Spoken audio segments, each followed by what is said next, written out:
But let's turn our attention to Saul and David. It wasn't a fair fight, 3,000 against one. And yet Saul and David used to be on the same side, fighting for the same cause. Until we get to chapter 26 of the first book of Samuel, we see that Saul has taken 3,000 men to try to find and kill one man. David, he was the run to the litter of his family, but fame spread when he was able to slay Goliath the Philistine with just a slingshot. But why would Saul want to kill David? Well, the prophet Samuel has come to Saul and told him, God is not pleased with your kingship, and so you will be deposed and removed from your throne. And God has chosen David to take his place. Rather than Saul getting angry with God and saying, why are you doing this to me? Rather than Saul looking in the mirror and wondering how he failed to be a servant leader and guide his people in covenant faithfulness, instead, Saul is pretty clever. And he thinks, well, David can't take my place if there is no David. And that is why there has been repeated efforts on Saul's part to kill David. And now the shoe is on the other foot. In the dark of night, the spy Abishai has come to get David and said, we know where Saul is. He's asleep. It would be an easy kill. The constant threat on your life would be ended. One would think that after the many ways in which Saul has tried to kill David, David wouldn't shy away from this opportunity to easily strike Saul down. But David has trust in the Lord, and he said, if God has chosen me and not him to be the king, will the Lord not preserve my life? And so he's going to leave his anger about Saul to God. He's going to leave Saul to God. If there's any grudge or resentment he bears, he's going to give that to God and let God figure it out. And sure enough, Saul will die, but it will not be by David's hands. Saul was willing to forgive someone who hated him and was trying to kill him. Sounds a lot like Jesus, the son of David, 1,000 years later, who said from the cross, Father, forgive them, they know not what they do.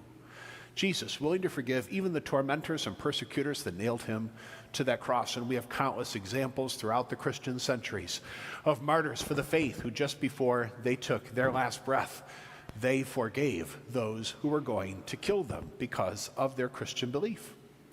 In the gospel today, Jesus has a lesson about mercy and forgiveness. What is mercy? It means I deserve a punishment, but I'm not going to get one.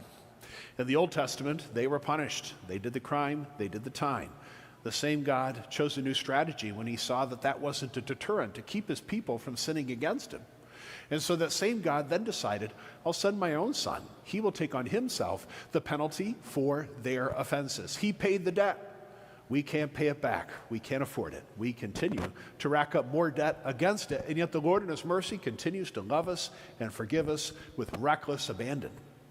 All he hopes and prays is that we might be willing to take a page out of his playbook and be more willing to forgive others as he has been so willing to forgive us. That's why in the gospel today, the 6th chapter of Luke, Jesus boils the gospel down to its essence. You want to be forgiven? Forgive. You don't want to be judged? Don't judge. You don't want to be condemned? Don't condemn. The gifts you give will be given to you. The measure with which you measure will be measured out to you. And Jesus speaks to us what we've come to call the golden rule. Something we first learned as children, something parents are trying to instill in their children, to treat other people the way you want to be treated. How often do we hear that? Treat other people the way you want to be treated. But is that what we actually do? I would argue that instead of the golden rule, we've kind of watered it down a little bit. We've gone for the bronze variety, the plastic variety. Not treating other people the way we want to be treated, but treating other people the way they're treating me. You're nice to me? Maybe I'll be nice to you. You cross paths with me, you better watch out. Don't they know who they're dealing with? Don't they know who they're talking to? There are so many times that we are not nice to someone because we don't perceive that they're going to be nice to us, or maybe there's some past fault or failing or snub, some grudge or resentment that we harbor against them. That will never get the job done. We will always fall short of goal. We will never get where we're going to if all we do is treat other people the way they're treating us.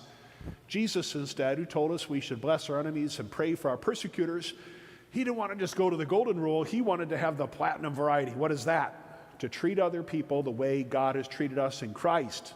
And how has God treated us in Jesus? Better than we deserve. He never says no when we say we're sorry. No matter how many times we fall in the same puddles and potholes, he knows how many more times we're going to do it. And he's going to forgive us every time, not because he's a fool, but because he knows we are.